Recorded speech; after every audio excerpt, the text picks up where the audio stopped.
Justice delayed is justice denied, matod pa.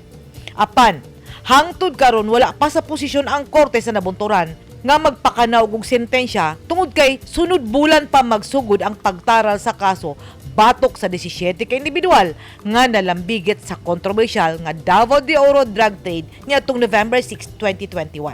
Niadtong Marso 22, mi pakanaw og kamanduan si Regional Trial Court Branch 57 Judge Celestial Aranda Gonzales nga nagtugot sa 14 sa 17 ka mga suspitsado nga mubayad og piyansa alang sa ilang temporaryong kagawasan samtang itaral ang kaso.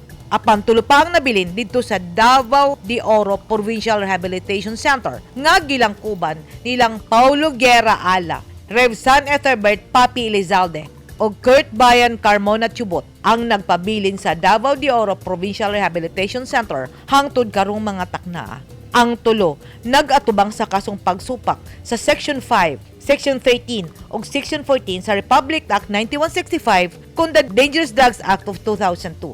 Mipasaka na ilang abogado ug usa ka mosyon didto sa Court of Appeals nga unta sama sa ilang 14 ka kauban hatagan og higayon ang tulo pa ka nabilin nga mobayad og piyansa alang sa ilang temporaryong kagawasan samtang nagdagan ang kaso sa korte.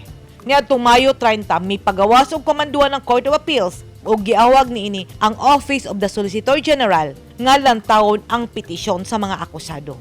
Kagahapon, among nahibaluan kang Attorney Michael Castaño nga mihatag na og schedule ang sala ni Judge Celestial Aranda Gonzales kung kanus ang magsugod ang pagtaral sa korte batok sa 17 ka suspitsado.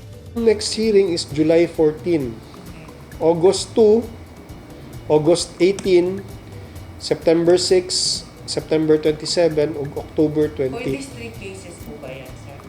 Jointly tried ang 3 cases. Jointly tried. So they are given 1, 2, 3, 4, 5, 6 days to wrap up the prosecution. Ang defense is November 24, December 7, February next year, February 2 and 21, March 14 and 30, April 11 and 25, May 16 and 30. Matod ni Attorney Castaños, andam na ang iyang kliyente nga mga tubang sa kaso ug sila nang hinaot nga mogawas ang kamatuoran ug mahatagan og hustisya ang matagusa. Given the schedule sa different other drug cases, I can say na this is a good schedule.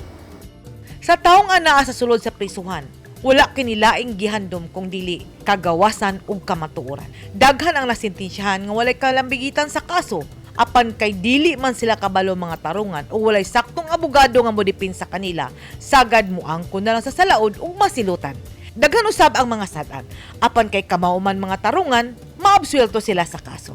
Apan kining tanan mag-agad sa pagtaral sa korte. Kung unsa man ang lintungan ay, nining 17 ka mga akusado nga nag-atubang sa kaso. Nang hinaot kami nga mamahimong patas ang pagtaral ug mogawas ang kamatuoran aron mabati sa matag Pilipino nga dunay hustisya ug kaangayan. Edith Kaduayan, News and Philippines. Stay safe!